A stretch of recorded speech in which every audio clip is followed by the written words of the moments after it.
नमस्कार दर्शक बंधु मो मुन्ना कुमार आपण को एमआर ओडिया न्यूज को स्वागत। आज हूँ 18 अगस्ट मंगलवार। आज हूँ कल्की जयंती षष्ठी तिथि। तेरे आज ओडिशा तथा देश विदेश रही 20टी गुरुत्वपूर्ण खबर। सुभद्रा योजना राशन कार्ड भत्ता टंका बन्या संबंधी आरंभ करिकी योजना रे कौन कौन सुविधा मिलूची सबु किछि अपडेट एई चैनल माध्यम रे पाइबे। तेणु वीडियो को शेष पर्यंत देखिबा सहित चैनल नुआ थिले सब्सक्राइब कर दियंतु, गोटे लाइक मध्य कर दियंतु। आपण को जिलार नाम मध्य लिखि दियंतु। चलंतु खबर उपरे नजर पकेबा। प्रथम खबर, बन्या पानी रे बुड़िला पूरा ओडिशा। लगातार वर्षा जोगु बालेश्वर, भद्रक, जाजपुर, केन्द्रापड़ा पानी घेर रे। रास्ता घाट रे पानी लोकंको जनजीवन अस्तव्यस्त। अनेक घर छाड़ी उच्च स्थान रे आश्रय नेउचंती। बालेश्वर जलेश्वर रे कांथ पड़ी आई नातींकर मृत्यु।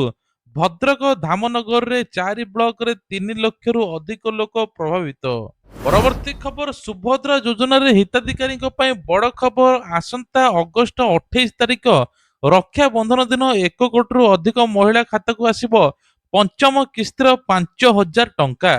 उपमुख्यमंत्री घोषणा करिसेंती जांच होइतिबा योग्य हिताधिकारी को भी शामिल हेबे। पूर्व किस्तिर वंचित योग्य महिला को मध्य जांच पर बकेय किस्ती मिलिबो, अर्थात 5,5,10,000 टंका मिलिबो। परवर्ती खबर, खनि बिल को नहीं ओडिशा राजनीति रे बड़ झड़। संसद रे खनि एवं खनिज संसद बिल 2026 पारित पर विरोधी दल ओडिशार आर्थिक स्वायत्तता ପାଇଁ विपद कहिसंती। नवीन पटनायक सर्वदलीय बैठक विधानसभा स्वतंत्र अधिवेशन दाबी करिसंती। कांग्रेस मध्य बिल को विरोध करिछि। तेबे केंद्र राज्य सरकार कहिसंती एथिरे ओडिशार आर्थिक क्षति हेबो नाही। परवर्ती खबर, इथानल पेट्रोल को लेकिन गाड़ी चालकों मुंड बिंधा। भुवनेश्वर E20 पेट्रोल पकेवा परे विशेषकर पुराणा गाड़ी स्टार्ट हेबार समस्या, माइलेज कम अभियोग हेउछि। ग्यारेज मालिकों दाबी जे दिन को दिन गाड़ी एभली समस्या हेउछि। एहार मुख्य प्रभाव हेउछि पुराणा एवं कार्बोरेटर एवं गाड़ी रे कम प्रेशर थिबा। परवर्ती खबर, वर्षा को खातिर न करी राजरास्ता रे गर्जिले शिक्षक। गतकाली सरकारଙ୍କର 8 जणिया दलर आलोचना विफल पर अहोरात्र धारणा रही। 4 दफा पूरण न हेबा पर्यंत आंदोलन हटिबे नहीं शिक्षक बोली कहिसंती। अनुदान योग्य स्कूल, कॉलेज, पेंशन, चाकरी शर्तावली लागू हेबा सहित खाली पद पर नियुक्ति पई एनेकी दाबी करिसंती शिक्षक। परवर्ती खबर, ओडिशावासी को वर्षार नाही निस्तार। 19 तारिख पर्यंत राज्य में प्रबल अति प्रबल वर्षा जारी रहिबो। उत्तर ओडिशा रे बालेश्वर, भद्रक, केन्दुझर, मयूरभंज, सुंदरगढ़ रे अति प्रबल वर्षा नहीं बन्या आशंका रही। नदी गुड़िक जलस्तर बढ़ुथिबारु आहुरी स्थिति मध्य बिगिड़ी पारे। एथिपाई कि आईएमडी पक्षरु सतर्कता मध्य जारी करा जायछि। परवर्ती खबर, आय बहिर्भूत संपत्ति अभियोग मामला रे राहुल गांधी को मध्यकालीन आश्वस्ति मिली। सुप्रीम कोर्ट सीबीआई ईडी को नोटिस जारी करथिया बेले एबे मामलार तदंत रिपोर्ट दाखल न करिया पई कुआ जायछि। अलाहाबाद हाईकोर्ट जुलाई 20 अभियोग जांच अनुसार सीबीआई निर्देश देइतिले। याकु चैलेंज करी राहुल गांधी सुप्रीम कोर्ट जाइतिले। एबे अगस्त 20 रे हाईकोर्ट रे मध्य सुनानी स्थगित रखाइतिला। मामलार परवर्ती सुनानी को नेकी एबे नजर आछि खबर। राहुल को बड़ आश्वस्ति, सुप्रीम कोर्ट को बड़ निष्पत्ति। परवर्ती खबर, सरकारी स्कूल एबे मन इच्छा फोटो वीडियो करि परिबे नाही। छात्र छात्री को सुरक्षा गोपनीयता पे शिक्षक नुआ विभाग नियम आनिछंती। स्कूल ले बाहर लोक आसिले प्रधान शिक्षक लिखित अनुमति दरकार। विजिटर रजिस्टर तथ्य देबाकू पड़िबो। Photo video interview audio recording live सब किछि अनुमति दरकार। नियम भांगिले पुलिस शिक्षा विभाग जणाइबा सहित आईन अनुसार कार्यानुष्ठान होई पारे। परवर्ती खबर, एलपीजी ग्राहकों पे बड़ खबर। घरोई गैस रो ई केवाईसी पे अगस्त 16 तारिख रो डेडलाइन सरी जाइछि। तेबे ई केवाईसी करि नथिले सीधा सड़क एलपीजी कनेक्शन स्थायी भाबे बंद हेबो नाही। कारण ई केवाईसी न हेबा पर्यंत घरोई सिलिंडर दर समस्या होई पारे। विशेषकर उज्ज्वला योजना रे हिताधिकारी सब्सिडी ऊपर यह प्रभाव पड़ी पारे। तेणु एपर्यंत ई केवाईसी जो माने करना शीघ्र करिदेबा पे मध्य सरकार कहिसंती। परवर्ती खबर, चाषी बड़ खबर। सरकार घोषणा कले बड़ ऋण छाड़। तमिलनाडु संभय बैंक कृषि ऋणर चाषी को बड़ रिहाती मिली। 75,000 रु 1 लाख पर्यंत ऋणर सर्वाधिक 75,000 ऋण छाड़। सेपरि 1 लाख रु अधिक ऋण 35,000 ऋण छाड़ हेबो। यार लाभ प्राय 13,34,000 चाषी पाइबे। ଏହି ନିଷ୍ପତ୍ତି ହେବା ପରେ ଋଣ ଛାଡ଼ ପାଖାପାଖି 6,220 କୋଟି ଟଙ୍କାରେ ପହଞ୍ଚିଛି। ଏନେକି ତାମିଲନାଡୁ ସରକାର ବିଜୟ ଥାଲାପତି ଘୋଷଣା କରିଛନ୍ତି। ପରବର୍ତ୍ତୀ ଖବର, ସପ୍ତାହ ଭିତରେ ପ୍ରଥମ ଦିନରେ ସୁନା କିଣିବାକୁ ଯୋଜନା କରୁଥିଲେ ଲୋକଙ୍କୁ ପୁଣି ଝଟକା ଲାଗିଛି। ପୁଣି ବଢିଛି ସୁନା ରୂପା ଦର। ଦିଲ୍ଲୀ ବଜାରରେ 24 କ୍ୟାରେଟ 10 ଗ୍ରାମ ପିଛା 530 ଟଙ୍କା ବଢି 1,55,810 ଟଙ୍କା ହୋଇଛି। 22 କ୍ୟାରେଟର ମୂଲ୍ୟ 500 ଟଙ୍କା ବଢି 1,42,850 ଟଙ୍କା ପହଞ୍ଚିଛି। ସେହିପରି ରୂପା ଦର ମଧ୍ୟ ବଢି କିଲୋ ପିଛା 2,50,000 ରହିଛି। ବଜାରରେ ଦର ବଢୁଥିବାରୁ ଏବେ ସୁନା କିଣିବେ ନା ଅପେକ୍ଷା କରିବେ, ସେ ନେଇକି ଗ୍ରାହକ ଚିନ୍ତା ମଧ୍ୟ ବଢିଛି। ପରବର୍ତ୍ତୀ ଖବର, ଭୁବନେଶ୍ୱର କଳିଙ୍ଗ ଷ୍ଟାଡିୟମରେ ହେବାକୁ ଯାଉଛି ବଡ଼ ଆଥଲେଟିକ୍ ଇଭେଣ୍ଟ। ଆସନ୍ତା 22 ତାରିଖରେ ଅନୁଷ୍ଠିତ ହେବ ଇଣ୍ଡିଆନ ଓପନ ଆଥଲେଟିକ୍ ସିଲଭର ଲେବଲ କଣ୍ଟିନେଣ୍ଟାଲ ଟୁର 2026। ଏଥିରେ 28 ଦେଶରୁ 188 ଜଣ ଆଥଲେଟିକ୍ ଭାଗ ନେବେ। ଭାରତର 88 ପ୍ରତିଯୋଗ ରହିଛି। 400 ମିଟର ଦୌଡ଼, ସର୍ଟ ବୋଟ୍, ଡିସ୍କସ୍, ଭାଲୋନିନ୍, ତା ସହିତ ମଧ୍ୟ 18ଟି ଇଭେଣ୍ଟ ହେବ। ଭାରତୀୟ ଆଥଲେଟିକ୍ସ ଶ୍ରୀଶଙ୍କର, ରୋହିତ ଯାଦବ, ଓଡ଼ିଆ ଧାବକ ଅନିମେଷ କୁକର ଏବଂ ସମସ୍ତେ ନଜର ଆସିବେ। ତା ସହିତ ମଧ୍ୟ କୁହାଯାଉଛି ପ୍ରଥମ ସ୍ଥାନ ପାଇଁ କି $1,600 ପୁରସ୍କାର ମଧ୍ୟ ରହିଛି। ପରବର୍ତ୍ତୀ ଖବର, ଭୁବନେଶ୍ୱରରେ ଆବାସିକ ପ୍ଲାନ ନେଇକି ବଡ଼ ଘୋଷଣା। ଦୋକାନ ପ୍ରତିଷ୍ଠାନ ବିରୋଧରେ ହେବ ବଡ଼ କାର୍ଯ୍ୟାନୁଷ୍ଠାନ। ବିଏମସି ଏଭଳି ବଡ଼ ବଡ଼ ପ୍ରତିଷ୍ଠାନ ଟ୍ରେଡ୍ ଲାଇସେନ୍ସ ଯାଞ୍ଚ କରି ବାତିଲ କରିବା ପାଇଁ 3ଟି ଜୋନାଲ କମିଶନକୁ ନିର୍ଦ୍ଦେଶ ଦେଇଛି। ବିଏମସି ଅଞ୍ଚଳରେ ପ୍ରାୟ 4,639 ଜଣ ପ୍ରତିଷ୍ଠାନ ତାଲିକାରେ ରହିଛନ୍ତି। ଦକ୍ଷିଣ ପୂର୍ବ ଜୋନରେ 1,380, ଉତ୍ତର ଜୋନରେ 1,712, ଦକ୍ଷିଣ ଜୋନରେ ମଧ୍ୟ 1,540 ପ୍ରତିଷ୍ଠାନ ଲାଇସେନ୍ସ ବାତିଲ ପ୍ରକ୍ରିୟା ହେବ। କେବଳ ଦୋକାନ ନୁହେଁ, ଘରୋଇ school, college, coaching centre, hospital ମଧ୍ୟ ଯାଞ୍ଚ କରାଯିବ। ପରବର୍ତ୍ତୀ ଖବର, ଚାଷୀଙ୍କ ପାଇଁ ବିଦ୍ୟୁତ ବ୍ୟବସ୍ଥାକୁ ନେଇକି ତେଲେଙ୍ଗାନା, ମହାରାଷ୍ଟ୍ର, ହରିୟାଣା ଉପରେ ଲାଗିଛି ନୂଆ ନିୟମ। କୃଷି କ୍ଷେତ୍ର ପାଇଁ ଅଲଗା ବିଦ୍ୟୁତ ବଣ୍ଟନ କମ୍ପାନୀ ଡିସ୍କମ୍ ଗଠନ କରାଯାଉଛି। ତେଲେଙ୍ଗାନାରେ ନୂଆ କମ୍ପାନୀକୁ ଲାଇସେନ୍ସ ମଧ୍ୟ ମିଳିସାରିଛି, ଯାହା ଅଧୀନରେ ପ୍ରାୟ 29 ଲକ୍ଷ ଗ୍ରାହକ ରହିବେ। ମହାରାଷ୍ଟ୍ର, ହରିୟାଣାରେ ମଧ୍ୟ ଏ ଦିଗକୁ ବଢାଯାଇଛି। ଲକ୍ଷ୍ୟ ହେଉଛି ଚାଷୀଙ୍କୁ ଅଲଗା ଭାବେ ଭରସା ଯୋଗ୍ୟ ବିଦ୍ୟୁତ ଯୋଗାଇବା। 24 ଘଣ୍ଟା ବିଦ୍ୟୁତ ରହିବ। ପରବର୍ତ୍ତୀ ଖବର, ବିଜେପିର ନୂଆ ଟିମ୍ ପରେ ବଢିଲା କ୍ୟାବିନେଟର ଅଦଳ ବଦଳ ଚର୍ଚ୍ଚା। ବିଜେପିର ନୂଆ ଜାତୀୟ ସଂଗଠନ ଟିମ୍ ଘୋଷଣା ପରେ ମୋଦି କ୍ୟାବିନେଟକୁ ନେଇ ଚର୍ଚ୍ଚା ଧରିଛି। ନୂଆ ଟିମରେ ପୀୟୁଷ ଗୋଏଲଙ୍କ ସାଂଘାତିକ ଦାୟିତ୍ୱ ମିଳିଛି। ଗୋଏଲ ବର୍ତ୍ତମାନ ଏବେ କେନ୍ଦ୍ରର ବାଣିଜ୍ୟ ମନ୍ତ୍ରୀ ଥିବାରୁ ତାଙ୍କ ମନ୍ତ୍ରୀ ପଦକୁ ନେଇ ପ୍ରଶ୍ନ ଉଠିଛି। ବିଜେପିର ଜଣେ ବ୍ୟକ୍ତି ଗୋଟିଏ ପଦ ନୀତି ଅନୁସାରେ ଆଗକୁ କ୍ୟାବିନେଟରେ ଅଦଳ ବଦଳ ହୋଇପାରେ ବୋଲି ଚର୍ଚ୍ଚା ଧରିଛି। ପରବର୍ତ୍ତୀ ଖବର, କ୍ରୋମ ବ୍ୟବହାରଙ୍କ ପାଇଁ ବଡ଼ ସାବଧାନୀ, ହ୍ୟାକିଂ ବିପଦ। ଗୁଗଲ କ୍ରୋମ ବ୍ୟବହାରକାରୀ ପାଇଁ ବଡ଼ ସୂଚନା। କ୍ରୋମର କିଛି ସୁରକ୍ଷା ଦୁର୍ବଳକୁ ନେଇ ସରକାର ସାଇବର ସୁରକ୍ଷା ସଂସ୍ଥା CERT-3 ଚେତାବନୀ ଦେଇଛି। ବିଶେଷ କରି ୱିଣ୍ଡୋଜ, ମ୍ୟାକୋସ୍, ଲାଇନକ୍ସ କମ୍ପ୍ୟୁଟରରେ କ୍ରୋମ ବ୍ୟବହାର କରୁଥିବା ବେଳେ ଲୋକଙ୍କ ଉପରେ ବିପଦ ପଡ଼ିପାରନ୍ତି। ହ୍ୟାକରମାନେ ଏହି ଦୁର୍ବଳତାର ଫାଇଦା ନେଇ ସିଷ୍ଟମକୁ କ୍ଷତି ପହଞ୍ଚାଇବା ସହିତ ପାସୱାର୍ଡ ହ୍ୟାକିଂ କରି ତଥ୍ୟ ଚୋରି କରିପାରନ୍ତି। ତେଣୁ ନିଜ କ୍ରୋମକୁ ତୁରନ୍ତ ଲାଟେଷ୍ଟ ଭର୍ଜନକୁ ଅପଡେଟ୍ କରନ୍ତୁ ବୋଲି ସରକାର ମଧ୍ୟ କହିଛନ୍ତି। ପରବର୍ତ୍ତୀ ଖବର, ପାନ ମସଲା ବିଜ୍ଞାପନକୁ ନେଇ 3 ବଲିଉଡ ଷ୍ଟାରକୁ ନୋଟିସ।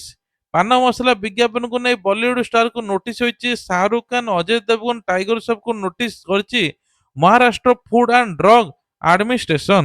ତେବେ କୁହାଯାଉଛି FDA ମଧ୍ୟ କରିଛି। ମହାରାଷ୍ଟ୍ର ନିଷିଦ୍ଧ ପାନ ମସଲାର ପ୍ରମୋଶନ ସାମିଲ ହୋଇଥିବା ଘଟଣାରେ ନୋଟିସ ଜାରି କରାଯାଇଛି। 2012 ରାଜ୍ୟରେ ତମାଖୁ, ନିକୋଟିନ ଯୁକ୍ତ ଖାଦ୍ୟ ଏବଂ ପାନ ଉପରେ ନିଷେଧ ରହିଥିଲା। ଏହି ମାମଲା ଆଗକୁ କଣ କାର୍ଯ୍ୟାନୁଷ୍ଠାନ ନିଆଯିବ ତା ଉପରେ ସମସ୍ତ ନଜର ମଧ୍ୟ ରହିଛି। ପରବର୍ତ୍ତୀ ଖବର, ଜାଡେଜାଙ୍କ ବଡ ରେକର୍ଡ 350 ୱିକେଟ ପୁରା। ଦମଦାର ଜବାବ ଦେଲେ ଟିମ୍ ଇଣ୍ଡିଆର ଷ୍ଟାର ଅଲରାଉଣ୍ଡର ରବୀନ୍ଦ୍ର ଜାଡେଜା।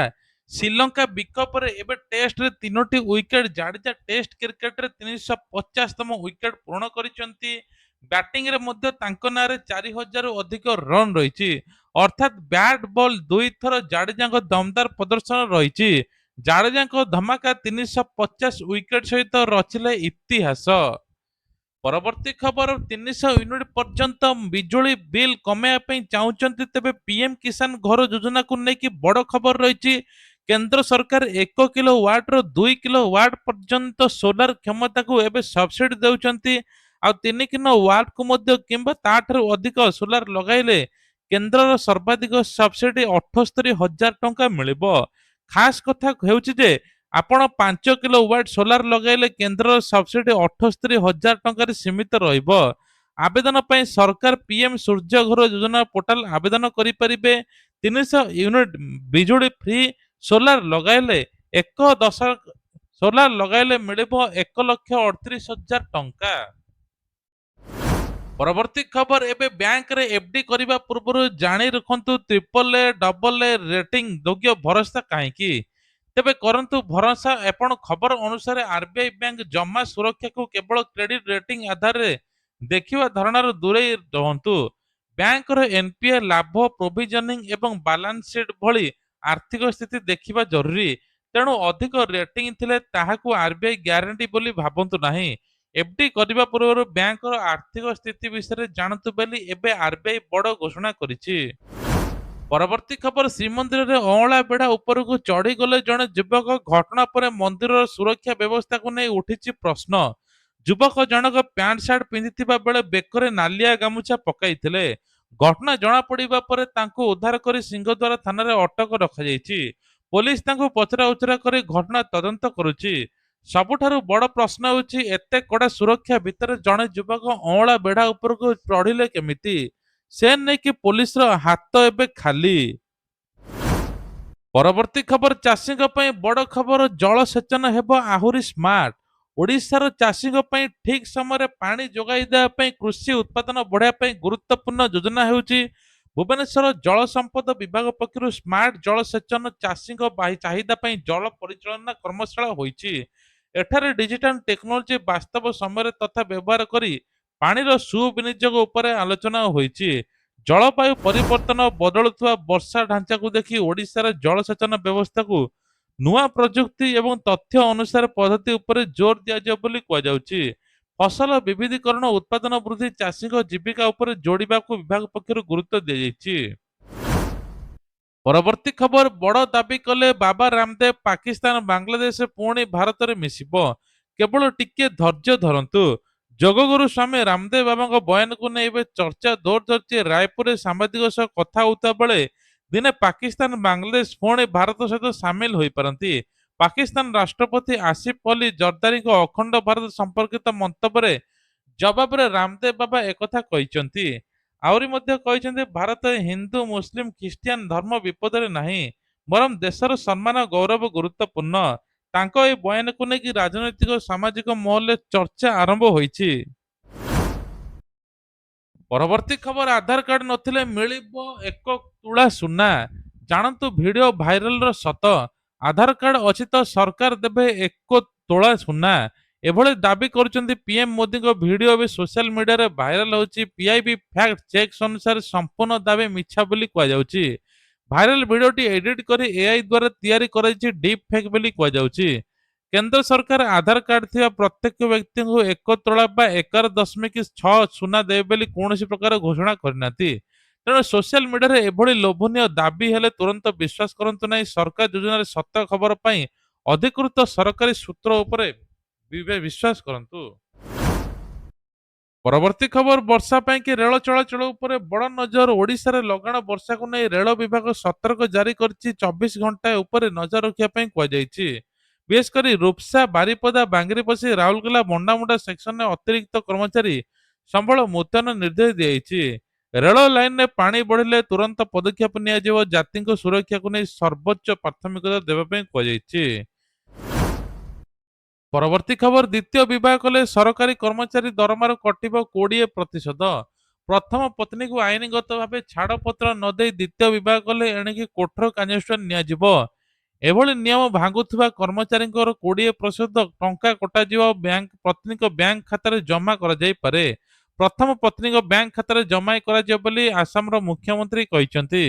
ଏପରିକି ଛାଡ଼ପତ୍ର ମାମଲାରେ ଚାଲିଥିବା ପ୍ରଥମ ପର୍ଯ୍ୟନ୍ତ ଦରମା କାଟ ହେବ। ଲକ୍ଷ୍ୟ ହେଉଛି ଆଇନଗତ ପ୍ରକ୍ରିୟା ଶେଷ ନ ହେବା ପର୍ଯ୍ୟନ୍ତ ପ୍ରଥମ ପତ୍ନୀକୁ ଆର୍ଥିକ ସହାୟତା ମିଳିବ।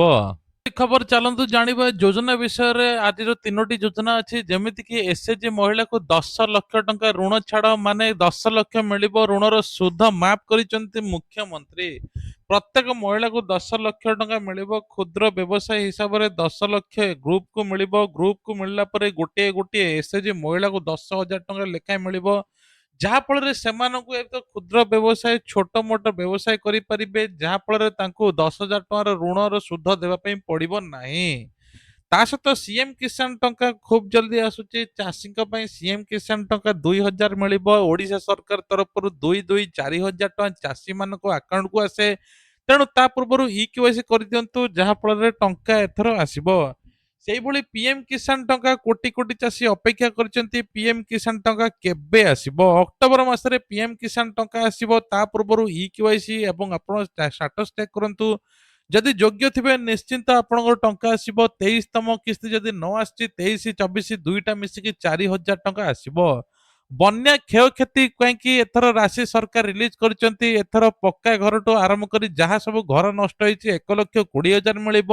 ଚାଷ ଜମି ନଷ୍ଟ ହେଇଥିଲେ 8,000 ମିଳିବ। ଏମିତି ସବୁ ଲିଷ୍ଟ ମଧ୍ୟ ବାହାରିଛି, ଯାହା ଫଳରେ ଯୋଉମାନଙ୍କର ଏଥର ଚାଷ ଜମିଠୁ ଆରମ୍ଭ କରିକି ସବୁ କିଛି ନଷ୍ଟ ହୋଇଛି, ଜିଲ୍ଲାପାଳ ମାନେ ତଦାରଖ କରୁଛନ୍ତି। ଆବଶ୍ୟକ ପଡିଲେ ମୁଖ୍ୟମନ୍ତ୍ରୀ ନିଜେ ମଧ୍ୟ ଯାଇଛନ୍ତି ସବୁ କିଛି ତଦାରଖ କରିକି ବନ୍ୟା କ୍ଷୟକ୍ଷତି ରାଶି ମଧ୍ୟ ଦେବେ ବୋଲି କୁହାଯାଉଛି। ତା ସହିତ ଆଉ ଗୋଟେ ମଧ୍ୟ ବଡ ଖବର, ଆପଣ ମାନେ ଜାଣିଛନ୍ତି ଯେ ଭତ୍ତା ଟଙ୍କାକୁ ନେଇକି ଆଲୋଚନା ଚାଲିଥିଲା। ରାଜ୍ୟରେ 7 ଲକ୍ଷ ବୃଦ୍ଧ ବା 80 ବର୍ଷର ଉର୍ଦ୍ଧ୍ୱ ହିତାଧିକାରୀ ଭତ୍ତା ଟଙ୍କା ପାଇଁ ସାମିଲ ହୋଇଛନ୍ତି। ତାଙ୍କ ଭିତରୁ 60ରୁ 79 ବୟସର ଲୋକ ମଧ୍ୟ ଅଛନ୍ତି, ଯାହା ଫଳରେ ତାଙ୍କୁ ଖୁବ୍ ଜଲ୍ଦି ଭତ୍ତା ଟଙ୍କା ମିଳିବ। 80 ବର୍ଷର ଉର୍ଦ୍ଧ୍ୱ ହିତାଧିକାରୀକୁ 3,500, 60ରୁ 79 ବୟସର ଲୋକଙ୍କୁ 1,000 ଟଙ୍କା ସହାୟତା ମିଳିବ ବୋଲି ସୂଚନା ମିଳୁଛି।